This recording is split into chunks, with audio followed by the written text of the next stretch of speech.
എല്ലാം തകർത്തു. എന്റെ മക്കൾ അനാഥരായി. എന്റെ ജീവിതം, എന്റെ കുടുംബം എല്ലാം പോയി. വിടില്ല ഞാൻ, നിന്നെ ഞാൻ വിടില്ലടാ. സേതുട്ടാ, സ്വപ്നം കണ്ട് പേടിച്ചിട്ടുണ്ടാവും. അവനിതിടയ്ക്ക് ഉള്ളതാ. കിടക്കുന്നില്ലേ? നീ കിടന്നോ, എനിക്കൊന്നും ഓർക്കാൻ പറ്റില്ല.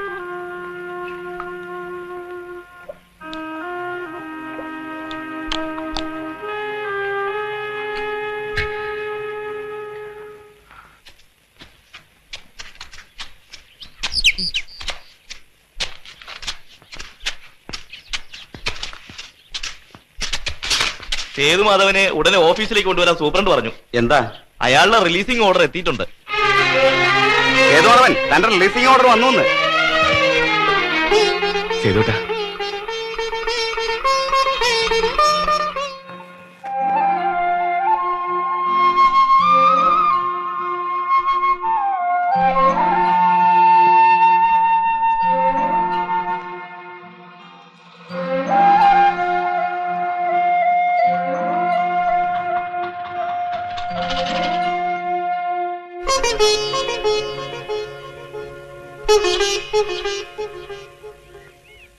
നീ എന്താണ് വന്നത്? വരണ വഴിയാണ്. ആദ്യം നിന്നെ കാണാന്ന് വെച്ചു. മറ്റാരെയും കാണാൻ ധൈര്യമില്ല. ഒന്നറിയിച്ചെങ്കിൽ കൂട്ടിക്കൊണ്ടുവരാൻ ഞാൻ വരില്ലേടാ. അറിയിക്കാൻ ഇതൊക്കെ എന്താ? കല്യാണത്തിനൊക്കെ ഉള്ള വിരുന്ന് നോക്കാണ്. നേരത്തെ നമ്മളെ അറിയിക്കൊന്നുമില്ല. ഇന്നാ ഓർഡർ വന്ന. നിന്റെ മോനെ? ആ, മോനറിയോ ഈ മാമനെ? അച്ഛൻ പറയാറില്ലേ, അച്ഛന്റെ ഏറ്റവും വലിയ കൂട്ടുകാരൻ സേതു. എന്താ മോന്റെ പേര്? നന്ദകുമാർ. ആ, മോൻ പോയി റേഷനും കൂട്ടാത്തിന് നല്ല മീൻ എന്തെങ്കിലും കിട്ടുമെങ്കിൽ മീനും മേടിച്ചിട്ട് വാ. അച്ഛൻ മാമനെയും കൂട്ടി വീട്ടിൽ പോവാ. എന്നാ മോനി ഓട്ടോയിൽ പോക്കോ, റോഡിൽ ഇറങ്ങാം. വാ. എത്രയായി? 14 രൂപ.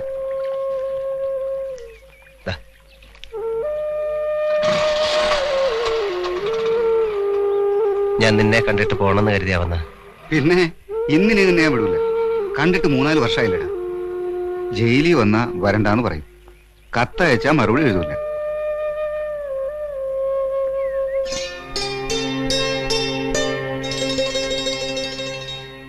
ഈ ലോകത്തിന്റെ സുഖവും ഭംഗിയൊക്കെ അറിയണമെങ്കിൽ കുറച്ചാൾ ജയിലിൽ കിടക്കണം.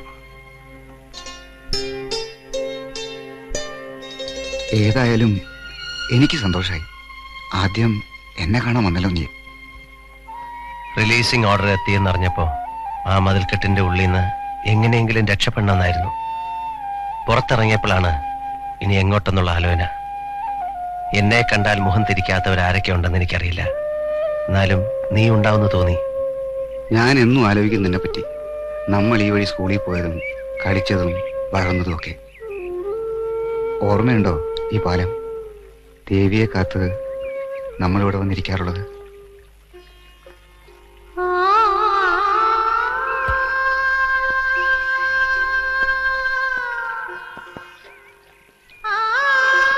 ദേവിയുടെ കാര്യം അറിഞ്ഞല്ലോ അല്ലേ? അറിഞ്ഞു. കൃഷ്ണമാമയുടെ ഒരു കത്തുണ്ടായിരുന്നു. തെറ്റും മാപ്പും ഒക്കെ പറഞ്ഞ് കരഞ്ഞോണ്ടൊരു കത്ത്. വിധിയെ ആർക്കും തടുക്കാൻ പറ്റില്ല എന്നേ. ഒരു കണക്കിന് ചത്തുപോകുന്നവരാ ഭാഗ്യവന്മാര്. അതോടെ എല്ലാം കഴിയുമല്ലോ. ദേവിയെ കൊന്നതാന്നാ പറയണേ. അവളുടെ കെട്ടിയവനും വീട്ടുകാരും കൂടി. ആളുകൾക്ക് എന്താ പറയാൻ പാടില്ലാത്ത? അല്ലെങ്കിൽ മരിച്ചു 1 കൊല്ലം കഴിഞ്ഞതിന് മുമ്പ് അയാൾ വേറെ പെണ്ണ് കിട്ടുമോ? ഒരു പെൺകുട്ടിയുണ്ട്, അതിനെപ്പോലും അയാൾ തിരിഞ്ഞു നോക്കണില്ല. കുട്ടി അയാളുടെ അല്ലെന്നാ പറയണേ. നിന്നെയായിരുന്നു അയാൾക്ക് സംശയം. കൃഷ്ണമാമ എല്ലാം എഴുതിയിരുന്നു. അതും എന്റെ തെറ്റാണ്. എല്ലാരെയും നിഷേധിച്ച് വരാൻ അവൾ തയ്യാറായതാണ്. സ്വീകരിച്ചില്ല. അന്നതാണ് നല്ലതെന്ന് തോന്നി. ഒഴിഞ്ഞു മാറി. ഇല്ലായിരുന്നെങ്കിൽ ഇന്നവൾ ജീവിച്ചിരിക്കെങ്കിലും ചെയ്തേനെ.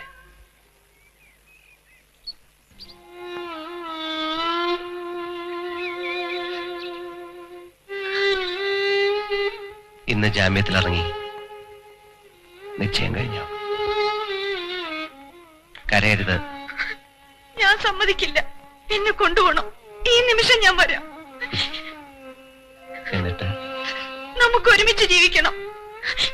അത് നടക്കില്ല. ഞാൻ തയ്യാറില്ല.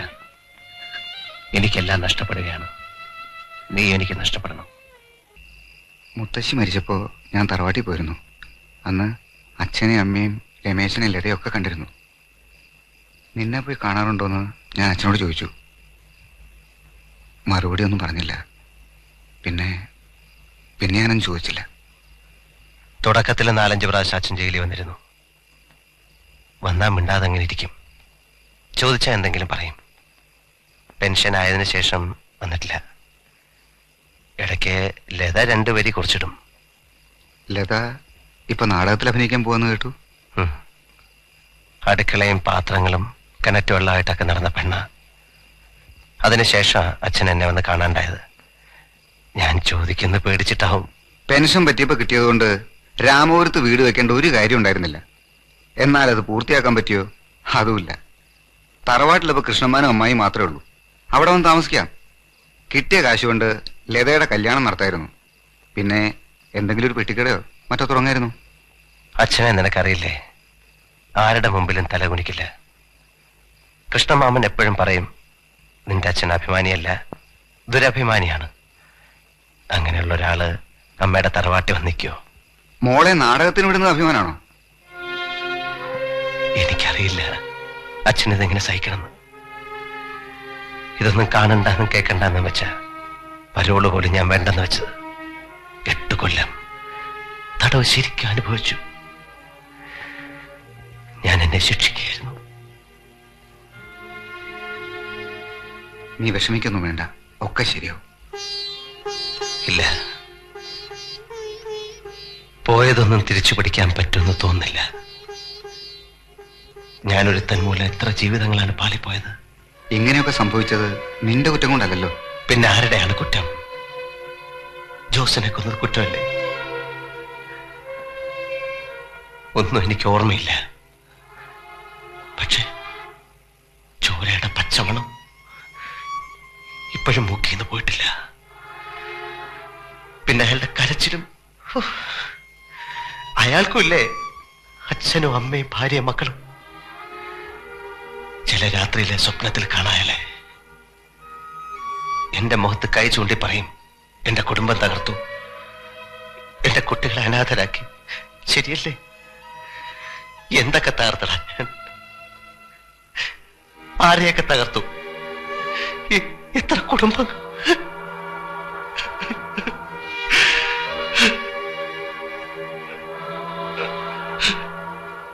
സേതു,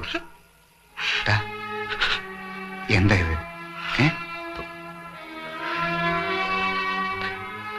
5-8 കൊല്ലമായി ഉള്ളി കിടന്ന് തിങ്ങായിരുന്നു. പറഞ്ഞു വന്ന പടക്കാൻ പറ്റിയില്ല. പോട്ടെ, സമയം എത്രയായി? നമുക്കെന്തെങ്കിലും കഴിച്ചിട്ട് കിടക്കാം. ജയിലിൽ ഞങ്ങളുടെ അത്താഴം 5 മണിക്ക് തുടങ്ങും.